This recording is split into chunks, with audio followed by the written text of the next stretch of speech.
Last ilang Sundays, ano po yung inaaral natin sa Matthew 13? Charles? Parables.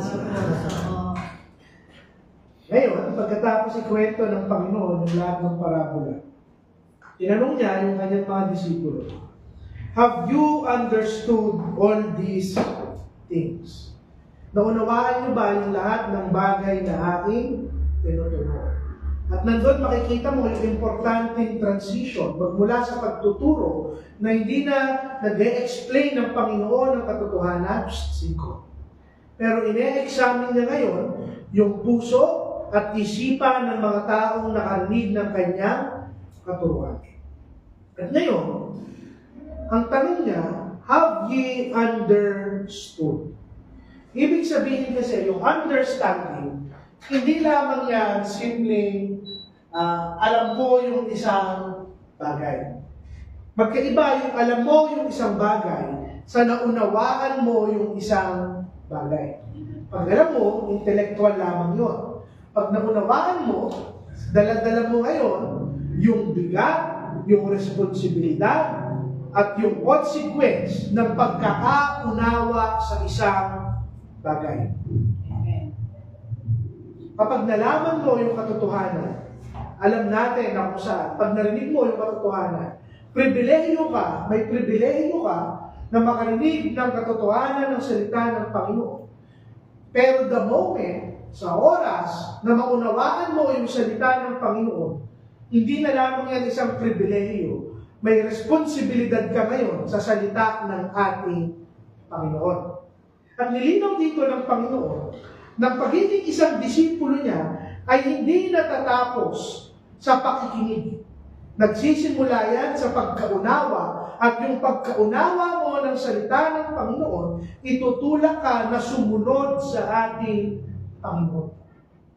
At tingnan nyo kung gaano kasimple yung sagot ng mga disipulo. Yes, Lord. Meron lang silang simpleng confession, pag-amin. At pagkatapos doon, ipinakita na sa kanila ng Panginoon ano yung kalakip na responsibilidad ng pagkakaunawa ng kanyang salita. At sa dalawang verse na ito, makikita natin kung ano yung itsura ng isang tunay na ligtas at tunay na disipulo ng ating Panginoon. Hindi lang siya nakaunawa, isa siyang tao na trained ng ating Panginoon, isa siyang tao na matapat, na hinahawakan at pinapahalagahan yung yaman ng salita ng ating Panginoon. At kinukumpronta tayo ngayon sa isang tunay na realidad sa buhay ng mga Kristiyano, na yung mga taong natuto sa misteryo ng salita ng Panginoon, sa misteryo ng kaharian ng Panginoon, responsable ka na ngayon na mabuhay, magturo at maglingkod ayon sa lahat ng iyong natutunan. At yung una dito, verse 51, yung question of understanding. Tinanong sila ng Panginoon, naunawaan niyo ba yung lahat ng bagay? Pagkatapos niya magkwento ng mga parabola na nagpapakita sa atin ng misteryo ng kaharian, binago kagad ng Panginoon yung kanyang approach. Sabi niya, naunawaan niyo ba? Hindi niya tinanong yung mga disipulo, na-touch ba kayo sa aking turo? Na-move ba yung puso nyo? Na-antig ba kayo? Natuwa ba kayo? Na-encourage ba kayo? Na-enjoy nyo ba yung parable? Hindi yung turo ng Panginoon. Ay, hindi yung tanong ng Panginoon. Ang tanong niya, naunawaan nyo ba yung aking itinuro? Sinasabi niya yun ng Panginoon, hindi sapat na makarinig ka. Hindi sapat na maantig ka. Hindi sapat na sumaya ka o maiyak ka sa turo ng kanyang salita. Ang concern ng Panginoon, naunawaan mo ba? Dahil kung hindi mo naunawaan yung salita ng ating Panginoon, you cannot handle the truth properly.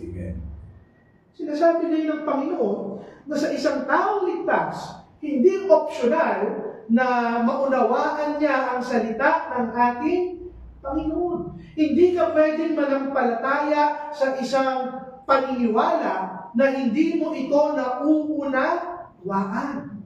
At hindi po totoo yung sinasabi ng mundo na bulag yung ating pananampalataya, na bobo ang ating pananampalataya. Hindi. Panginoon mismo nagsasabi, maunawaan mo yung katotohanan bago ka manampalataya. Siguraduhin mong unawa mo yung salita ko. At sa kanyang tanong, ina-assume ng Panginoon na posible na maunawaan natin kahit tayo ay mga makasalanan ang katotohanan ng kanyang salita. Malinaw na itong itinuro, patiently ito itinuro ng Panginoon. At kung makikita nyo, paulit-ulit niyang itinuturo yung mga parabola. At kung nakikinig kayong maigi, iisa lang naman yung tema ng parabola. Daan ng kaligtasan, sino ang tunay na ligtas, sino ang hindi tunay na ligtas, warning sa mga hindi tunay na ligtas. At ine-expect niya yung mga disipulo na maunawaan yung lahat ng bagay na kanyang itinuro. Tingnan nyo, hindi kino-commend ng Panginoon yung confusion. Sabi niya, kung kayo ay aking mga tunay na tinawag, kayo ang aking mga tunay na disipulo, kailangan at dapat alam nyo at unawa nyo yung katotohanan ng aking salita. Pero ito po yung encouragement ko sa bawat isa. Baka iniisip natin, teka lang pastor, hindi po ako ganun kaaral. Paano kung hindi ko kayang maunawaan ng lubos yung salita ng ating Panginoon? Huwag po kayong mag-alala. Yung pagkaunawa ng salita ng ating Panginoon, hindi yan naka-reserve sa mga scholar, hindi yan naka-reserve sa mga eskriba, hindi yan naka-reserve sa mga pare at pastor. Hindi po yan para sa mga matatalino at edukado. Tignan nyo sa ating mundo, kung sino yung pinakamatatalino, sila yung hindi nakakaunawa ng salita ng ating Panginoon. Bakit? Sino yung mga disipulo ng Panginoon? Matatalino ba sila? Hindi. Sino sila? Mga mangingis? Na. Siguro yung isa matalino, pero hindi sa doktrina. Matalino sa matematika dahil si Matthew ay isa tax collector. Si Luke, doktor. Pero makikita nyo sa lahat ng antas ng buhay, may doktor, may tax collector, pero may simpleng mangingis na. Mas maraming mangingisda kaysa doon sa mga mas maalam. Bakit? Dahil hindi tinitingnan ng Panginoon yung talino. Hindi talino yung sukatan ng pagkaunawa ng salita ng Panginoon, kung hindi isang pusong binuhay ng ating Panginoon. Ang tao kahit gaano yan katalino, kung hindi bubuhayin ng Panginoon ang kanilang puso, kung hindi pagliliwanagin ng Panginoon ang kanyang isipan, hindi niya mauunawaan ang salita ng ating Panginoon. Amen. Kaya magpasalamat ka. Nakatapos ka sa hindi, may maganda kang trabaho sa wala. Kung binuksan ng Panginoon yung isipan mo, mas marunong ka pa kaysa sa mga doktor at abogado ng ating kapanahunan. But again, this challenges modern Christianity. Ang tanong ngayon, ano yung mas pinapahalagahan mo kapag nakikinig ka ng salita ng ating Panginoon? Hindi emosyon yung priority ng Panginoon. Ang tanong niya, naunawaan mo ba? Alam niyo, yung pananampalataya na hindi grounded sa pagkaunawa, madali yang masira, madali yang mawala, madali yang makangay ng mundo. Pero at the same time, kung sasabihin mong ligtas ako, naunawaan ko ang kanyang salita, ini-imply din niya na may accountability ka at may responsibilidad ka sa harap ng ating Panginoon. Pagkatapos ng tanungin ng Panginoon, nilagyan niya ng responsibilidad yung kanyang mga disipulo. The moment na maunawaan mo yung katotohanan, may responsibilidad ka ngayong sumunod sa katotohanan. Pagkatapos lang bigyan ng kaliwanagan ng Panginoon, bibigyan kanya ng obligasyon. Pagkatapos kanyang bigyan ng karunungan, bibigyan kanya ng responsibilidad. Kung unawa mo ngayon kung paano kumikilos ang kaharian ng Panginoon sa pamamagitan ng kanyang parabola, you are now accountable na mabuhay according sa batas ng kanyang kaharian. At yung prinsipyo na ito nakasulat yan sa buong Scripture. Sa mga taong alam ang katotohanan, alam ang kagustuhan ng Panginoon, at hindi sila sumusunod, mas matindi yung judgment na kakaharapin nila kaysa sa mga taong ignorante sa salita ng ating Panginoon. To those are given much, much will be required. Yung pagkaunawa natin sa salita ng Panginoon, hindi lang para tumaas yung ating kaalaman, pero para i-bind yung ating konsensya. Kapatid, hindi ka lang nakikinig ngayon. The moment na maunawaan mo ang kanyang salita, you should be a steward, tagapag-alaga ng mga salita at katotohanan na iyong natutunan. Kaya kung makikita nyo, publicly sila tinanong ng Panginoon sa harap ng maraming tao. Tinanong niya yung kanyang mga disipulo na unawaan nyo ba? Gusto niyang i-acknowledge ng mga disipulo yung pagkaunawa. Dahil yung pagkaunawa nila, yung mag-define ng role nila sa ministry from this point onwards. At ano yung sagot ng mga disipulo? Yes, Lord. Tingnan nyo. They confess na unawa nila. Pero hindi lang sila nagsasabing unawa nila. Sa pagsagot nila sa Panginoon, ano yung pinapakita nila? Submission. Nagpapasakop sila sa ating Panginoon. Hindi mo silang maririnig na nagyayabang. Hindi nila kina-qualify yung answer nila. Oo, natutunan ko yan, matalino kami. Hindi. Ang sabi lang nila, natutunan po namin ang inyong turo. Yes, Lord.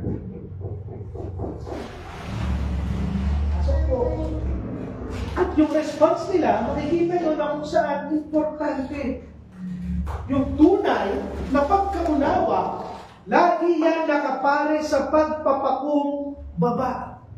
Hindi sila nagpagaling. Yes, Lord, master na namin yung turo nyo. Yes, Lord, alam na namin yan. Yes, Lord, kuhang-kuha mo na yan. Hindi. Ang sabi lang nila, yes, Lord. Ina-acknowledge nila yung authority ng Panginoon. Hindi namin alam dati yung mga bagay na ito. Itinuro mo yan at natuto lang kami, Panginoon. And yan yung sagot nila. Siniset up ngayon yung stage para sa kanilang responsibilidad. Pagkatapos marinig ng Panginoon, yung pag-amin nila, yung sagot nila, hindi doon natapos. Pupunta ngayon sa verse 52. Binigyan sila ng responsibilidad ng ating Panginoon. Ano yung punto? Hindi ibig sabihin na unawaan mo yung salita ng Panginoon, tapos na. Na yun na yung end point. Hindi. The moment na makaunawa ka ng kanyang salita, ito pa lang yung simula ng buhay mo bilang isang disipulo. Kaya mahalaga yung tanong ng ating Panginoon, naunawaan niyo ba ang aking salita? Now, sa verse 52, makikita mo yung description. Sino ba ang tunay na disipulo ng ating Panginoon? Sabi doon, therefore, every scribe which is instructed unto the kingdom of heaven. Makikita nyo lang kung saan kakaiba itong sinabi ng ating Panginoon. Sabi doon, bawat isang eskriba, sino yung disipulo? Sila yung bawat isang eskriba na kung saan naturuan ng pamamaraan ng kaharian ng langit. Bakit kaya kakaiba ito sa kanilang kapanahunan? Dahil yung mga eskriba, technically hindi mo na nga sila dapat turuan. Alam na nila ang batas. Pero ngayon, sinasabi ng Panginoon, may isang bagong klase ng eskriba. Yung mga disipulo na kung saan hindi lamang natuto sa tradisyon at sa batas, pero nakita nila yung tunay na realidad ng espiritualidad ng langit. Sino sila? Tingnan niyo yung salitang ginamit. Every scribe which is instructed, tinuruan, train. Ano ba sa Tagalog ng train? Inasa. Inasa. Tinuruan. Inayos. Ibig sabihin, yung mga disipulo ng Panginoon, wala silang maipagmamalaki dahil hindi nila tinuruan ang kanilang mga sarili.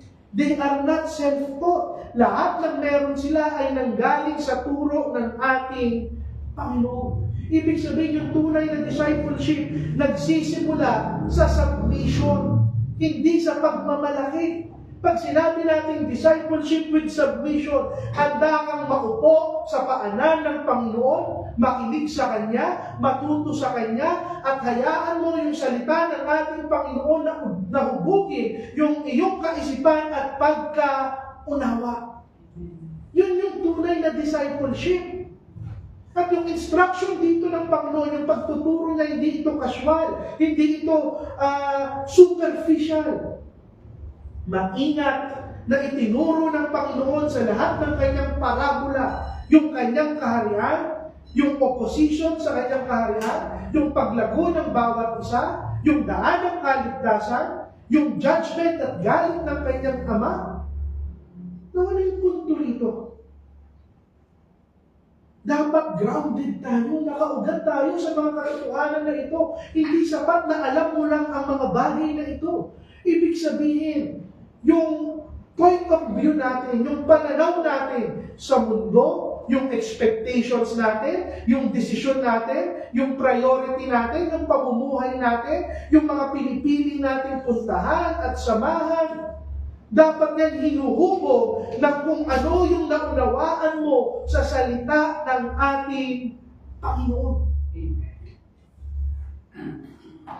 Bago sila utusan ng Panginoon na ipamahagi yung kanyang salita, bago sila kinwalify ng Panginoon na magturo at maglingkod, sinisigurado ng Panginoon na unawaan niyo ba ang ating salita. Marami sa atin iniisip that my sincerity alone qualifies me to speak, qualifies me to serve in the ministry. Hindi ibig sabihin may sinseridad ka, ay karapat-dapat ka nang magturo at maglingkod. Ang unang tanong sa iyo ng Panginoon, naunawaan mo ba? Amen. Dahil sa kanyang kaharian, bago magkaroon ng responsibilidad, meron pang unawa. Nagsisimula yung instruction ng Panginoon bago sila sinabihan na maging householder. Hindi ka pwedeng maging pastor, leader, preacher kung hindi mo unawa yung salita ng Panginoon. Understanding before responsibility. Brings me to my next point. Ngayong unawa mo na yung salita ng Panginoon at sigurado ka, from being a student, kinumpara ngayon ng Panginoon ang kanyang disipulo like a householder. Anong ibig sabihin ng householder? Lola Joyce. Taga sa bahay.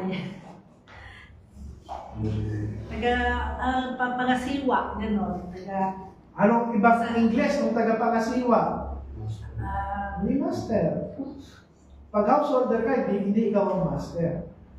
Oo. Bumari sa bahay namin, literally, pwede ako tawagin master kasi ako ang nagpro-provide, ako yung nag-lead. Si Lori yung aking householder. Binibigay ko sa kanya yung budget. Pag nasa kanya yung budget, anong ginagawa ng nanay? Tinatabi, iniipon, inaayos, ipinagbibili, at ibinibigay sa mga anak. Ano kayo ng householder? Steward. Manager. Ibig sabihin, ang isang householder, responsibilidad niya, i-manage yung lahat ng resources, ibigay yung nourishment, mangalaga ng mga taong ipinaubaya sa kanya ng ating Panginoon. So ano yung punto? Para kanino itong text na ito? Para lang ba sa mga pastor? Hindi. Para sa lahat ng Kristiyano. Technically, kung sasabihin mo Kristiyano ka, disipulo ka ng ating Panginoon. Ibig sabihin, kung naunawaan mo yung salita ng Panginoon, natutunan mo, it is not your private possession. Hindi mo yan pagmamay-ari. You are a householder. Na kung ikaw bilang nanay, binigyan ka ng budget ng iyong asawa, hindi mo yan gagamit para sa iyong sarili. Bilang householder, ano yung gusto mo? Ipamahagi sa lahat ng parte ng iyong pamilya. And that is our role as Christians. You have been given the truth. Ang isang taong naunawaan ang salita ng Panginoon at kinamkam niya at wala siyang puso na ibahagi sa ibang tao. Hindi yan tunay na disipulo ng ating Panginoon. Ang tunay na disipulo, hindi yan namomolekta ng doktrina. Caretaker yan ng revelation ng ating Panginoon. When we say rightly dividing the word of truth, hindi lang paghihimay at pag-aaral. Kasama na rightly dividing, ipinapamahagi mo kung ano yung iyong natutunan. Yung salita, yung truth ng Panginoon. Hindi yan ibinigay para palukayin yung ating mga ulo. Para mas maging matalino tayo o mas lumabang tayo, ibinigay yan para matuto kang maglingkod. This is what discipleship means. To be a householder. To serve. Saan ka nakakita ng isang nanay na kung saan mag-grocery at kakainin niya yung lahat ng pagkain habang nagugutom yung kanyang mga anak. Hindi ino-hoard ng householder yung supply. Habang nagugutom yung mga tao sa kanyang tahanan, hindi. Ganun ka rin. Kung disipulo ka ng ating Panginoon, huwag mong sabihin, busog na busog yung kaluluwa mo, habang yung ibang tao ignorante sa daan na kaligtasan. Huwag kang maging masaya na ligtas ka, habang makikita mo na yung mga taong nakapaligid sa iyo ay maaaring mapunta ng impyerno. At yung stewardship na ito, merong bigat. The moment na nasa iyo ang katotohanan ng salita ng Panginoon, manahimik ka lang, nagiging kasiraan ka ng mga kaluluwang nakapaligid sa iyo. Kapahabaan yung ibibigay mo sa kanila. Pag nineglect mo yung pagbabahagi ng salita ng Panginoon, nineglect mo yung mismong calling mo, mismong panawagan mo bilang kanyang disipulo. Ine-expect ng Panginoon na yung mga taong kanyang tinuruan ay magiging maingat at matapat sa pagtuturo sa ibang kaluluwa at pag-apply ng maayos sa kanilang mga buhay.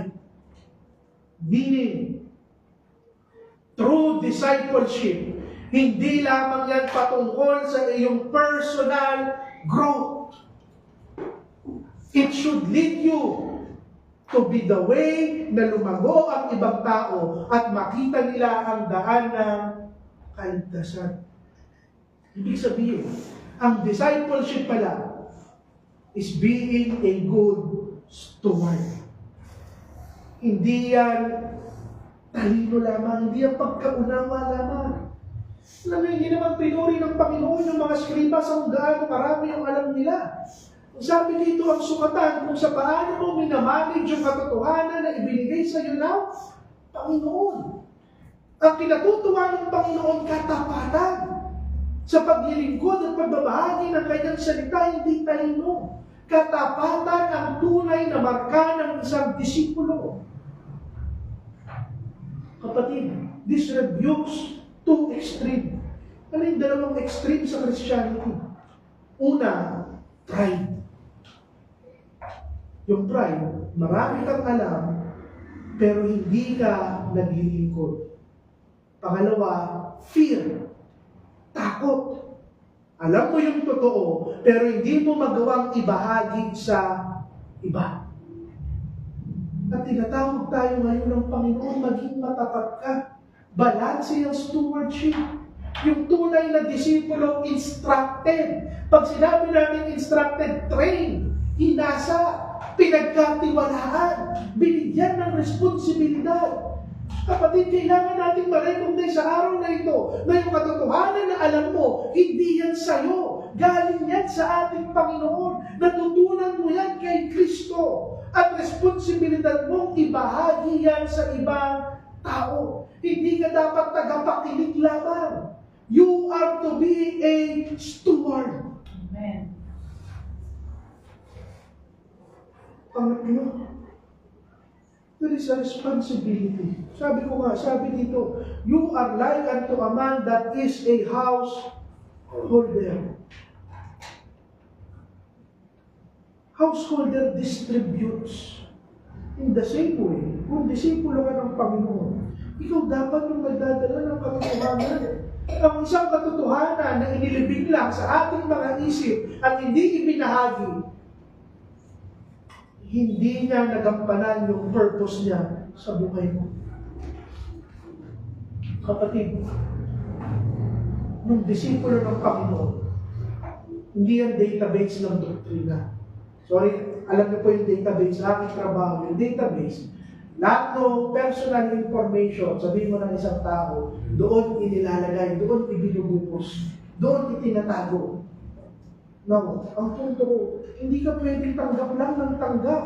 Kung ano yung natutunan mo, ituro mo, sabihin mo, imodelo mo, i-apply mo sa buhay mo, ipakita mo sa bawat isang tao. No, sinasabi ko ba lahat may gift ng preaching at teaching? Hindi. May mga tao na hindi talaga biniyayaan ng Panginoon ang galing ng pagtuturo. Pero,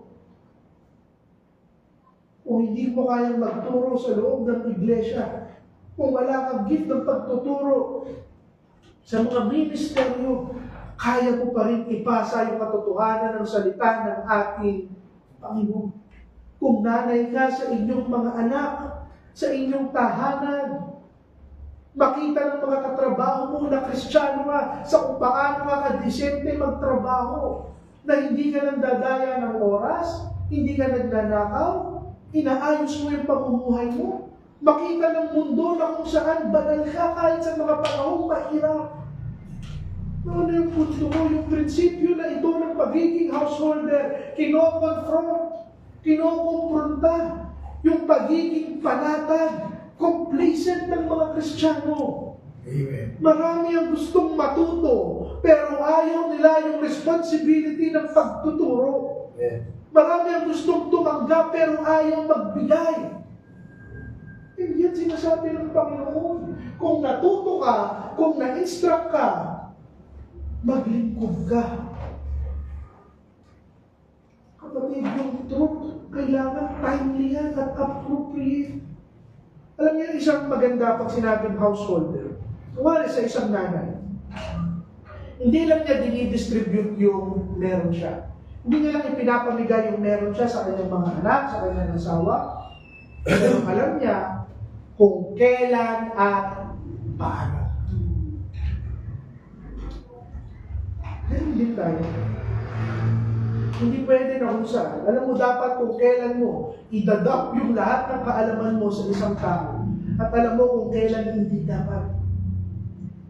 You provide according to season, according to the situation. Ano yung punto dito? Bilang disipulo ng Panginoon, alam natin kung paano natin i-apply yung doktrina na tama. Alam natin kung ano yung katotohanan na dapat natin i-emphasize. Paano tayo magka-counsel gamit ng scripture? Ang isang tunay na mature na Kristiyano, alam niya kung kailan mag-e-exhort, kung kailan mag-comfort, kung kailan mag-e-encourage, kung kailan mag-re-rebuke, kung kailan mag-warn, kung kailan mag-i-instruct. There are times na hindi comfort ang dapat mong ibigay. Kung comfort ang ibigay mo sa isang taong nagkakasala, hindi yan magsisisi. At kung rebuke ang ibibigay mo sa isang taong nasasaktan, hindi yan mare-restore. True maturity, it requires prayer and dependence sa ating Panginoon. At ang isang magaling na householder, he knows when and how to apply the truth ng ating Panginoon. Dahil yung mishandled truth, kaya niyang subugan. Yung truth na tama na ina-apply, kaya nang magpagaling. And this guards us against extremes. The moment na i-weaponize natin, at gagamitin natin sandata, yung katotohanan ng salita ng Panginoon para lamang manakit, nawawala yung pag-ibig. But the moment na palabnawin mo yung katotohanan, nawawala naman yung clarity, nawawala yung pagkaunawa, nawawala yung lakas ng salita ng Panginoon. That is why a good householder, alam niya kung paano gamitin yung salitang ipinagkatiwala sa kanya ng Panginoon. Panghuli. Nakita natin dito. Sabi doon, which bringeth forth out of his treasure things new and old. This phrase guards yung puso ng mga disipulo sa dalawang equal pero magkaibang panganib. At ano yun? Either you cling rigidly to the past or hanapin mo yung kakaiba sa mga bagong bagay ngayon at the expense of the truth. So, ano yung truth? Yung old na sinasabi dito, it refers to the Old Testament sa kapanahunan ng mga disipulo. Yung batas, yung pangako, yung karakter ng ating Panginoon. Nasabi dito ng Panginoon na pahalagahan natin both the new and the old. This protects the church na lumayo tayo sa pundasyon ng ating mga doktrina. Yung pundasyon ng katotohanan ng salita ng Panginoon, kapatid, hindi yan nagbabago. Yung old truths hindi nagbabago. Hindi yan nagbabago sa kultura. Hindi yan nagbabago kung gusto yan ng tao o hindi. Hindi yan nagbabago sa panahon, hindi. Yung katotohanan ng kabanalan ng Panginoon, kasalanan ng tao, pangangailangan ng pagsisisi, pangangailangan ng tagapagligtas, yung pangako ng pagtubos, hindi yan magbabago. Sa isang disipulo na ineneglect at iiwanan niya yung mga makalumang katuruan na ito, I will tell you, mawawala kayo sa tamang landas bilang disipulo ng ating Panginoon. At ano yung new na ito? Na yung lahat ng bagay na binanggit ko, yung fulfillment niya ay nasa persona ng ating Panginoong Jesucristo. At the end of the day, lahat ng katotohanan na natutunan natin, nakabaon yan sa persona ng ating Panginoong Jesucristo. Siya ang kumukumpleto ng katotohanan na ito. Lahat ng katotohanan na meron ako, meron kayo, lahat ng katotohanan na ibabahagi natin. Huwag na huwag mong kalimutan na nakasentro dyan ang ating Panginoong Jesucristo. No? Dito tayo magpapos. Sabi doon, paano trinato yung katotohanan? Treasure. Yaman. Na ang tunay na yaman ng isang disipulo, walang iba kung hindi si Kristo. Amen. Kapatid, at the end of the day, hindi kaalaman yung binabahagi mo. Hindi nga lang katotohanan si Kristo. Yung pagkaunawa mo, yung binagong puso, yung maayos na pamumuhay, yung pagmamanage ng tama, yung pag-instruct, yung pagkahasa, lahat yan si Kristo. Whether old or new, it is Christ. Kapatid, isa lang yung purpose mo sa mundo ito. Kung bakit ka naging disipulo ng ating Panginoon, it is to exalt Christ and edify your brethren. This teaches us na kung saan, at the end of the day, lahat ng parabolang itinuro ng Panginoon sa atin, isa lang yung itinuturo niya. Ako ang daan ng kaligtasan. Ako ang sentro ng buong mundo. I am the Alpha and the Omega. I am the beginning and the end. Ako ang lahat ng bagay. At yung yaman mo, walang iba kung hindi si Kristo. Pati hindi na upubos ang ating Panginoon. Wala kang dahilan ipagdamot ang kanyang persona. Amen. That's really it. Dito ko tatapusin. This passage confronts us.